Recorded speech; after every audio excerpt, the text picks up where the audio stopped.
Jonathan Sacerdoti, he is a British broadcaster and royal commentator. Jonathan, thank you so much for being with us. So we're dealing with a paucity of information here. We do know that the king has got a form of cancer. We don't know what that form of cancer is. But what we also know is that it was found, according to the palace, as a result of the prostate procedure that he was in for, which would be suggestive that it was incidentally discovered, maybe by scans, we don't know, which possibly leads to the idea that it was caught at a very early stage. He didn't have any symptoms from it, which may make it more treatable. So speak to that, if you would, and then what's the general mood there in the UK as a result of this?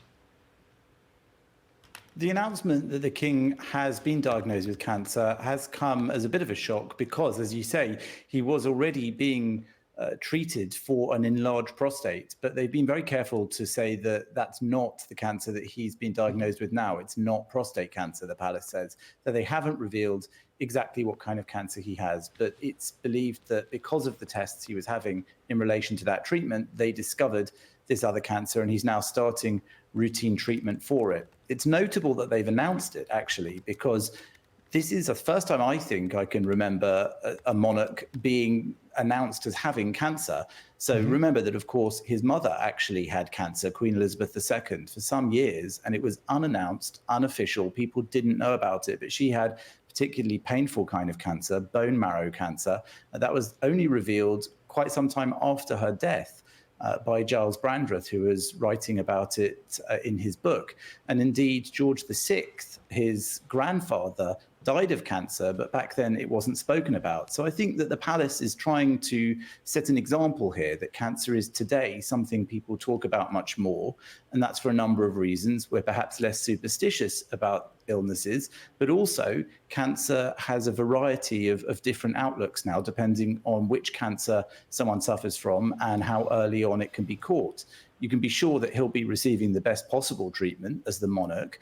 And perhaps if it's been diagnosed early, perhaps if it's been diagnosed as a result of tests that he was having rather than symptoms, it might mean that it's been caught early enough. And if it's a kind of cancer that reacts well to treatment, then it might be that he can undergo some treatment of even a very modern variety, and that will see him recover relatively quickly and fully. But we just don't know at the moment, because so far, all we've been told is that it is cancer, that it's not prostate cancer, and that he is receiving routine treatment as an outpatient in the hospital.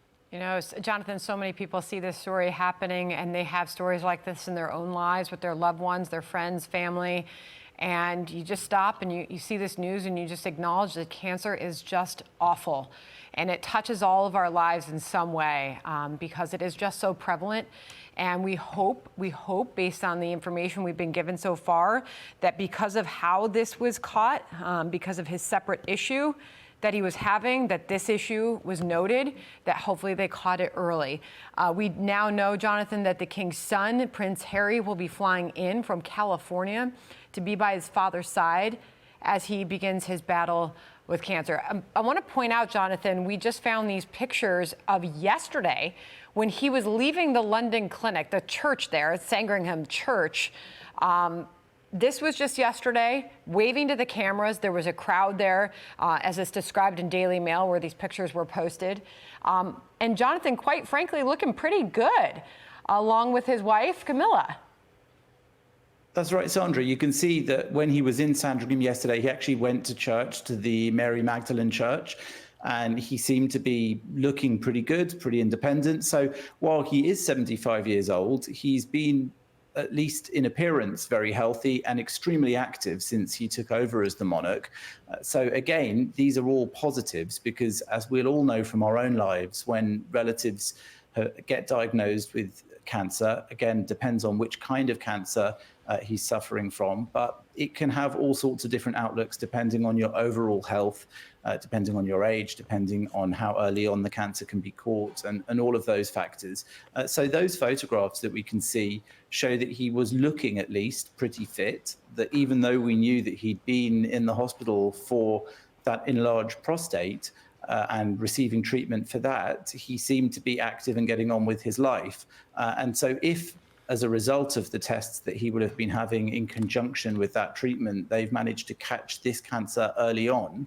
His return back to London and his commencement of treatment immediately, they said, as an outpatient, could be a positive. But we just don't know. And what I think we do see here is that in his openness, not just to his family, but to the nation, he's perhaps trying to set an example that people should be screened, people should receive treatment, people should perhaps think of cancer differently in 2024 than they might once have done. It's still something that I think a lot of people who haven't had relatives diagnosed with cancer or haven't themselves been through that, they don't necessarily know a lot about it. Many people don't realize that cancer really describes a huge variety of different conditions depending on which kind of cancer. And I think all of this is perhaps also an educational moment for the nation and even the world, which is lit up with notifications on news apps and news channels like this one about one of the most famous people on the planet now being diagnosed as having cancer. Now, it's also said that he told his family, he told his siblings, and he told his sons.